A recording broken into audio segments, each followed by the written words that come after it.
नमस्कार, मी पंजाब डक. मी आहे माझ्या कोरडो हरभऱ्याच्या शेतामध्ये. पाहू शकता इतका पाऊस पडलेला आहे आणि हे आपला हरभरा आहे आणि या ठिकाणून राज्यातल्या शेतकऱ्याला एक आनंदाची बातमी देणार आहे. आज आहे 31 नोव्हेंबर 2000 पासून फक्त राज्यात आजच भाग बदलत विखुरलेलाचा पाऊस पडणार आहे. उत्तर महाराष्ट्राकडे थोडा पावसाचा जोर जास्त राहणार आहे म्हणून हा अंदाज लक्षात घ्यायचा. महाराष्ट्रातनं पूर्व विदर्भ, पश्चिम विदर्भ, दक्षिण महाराष्ट्र, उत्तर महाराष्ट्र, कोकणपट्टी, खानदेश सगळीकडे आज विखुरलेल्या स्वरूपाचाच पाऊस राहील. सर्वदूर काही पडणार नाही, भाग बदलत पडणार आहे.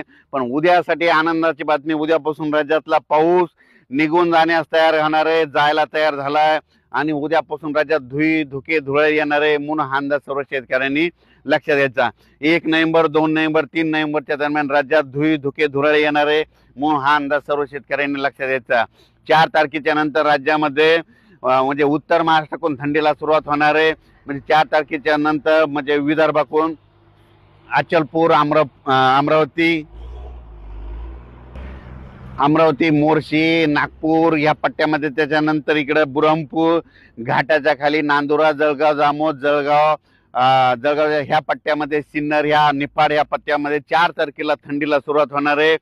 ती थंडी 5 तारखेला पुढे सरकणार आहे, मराठवाड्याकडे येणार आहे, विदर्भाकडे येणार आहे, 6ला तिकडं दक्षिण महाराष्ट्राकडे येणार आहे आणि त्याच्यानंतर 7ला राज्यात सगळीकडे थंडी आलेली दिसेल म्हणून अंदाज लक्षात द्यायचा.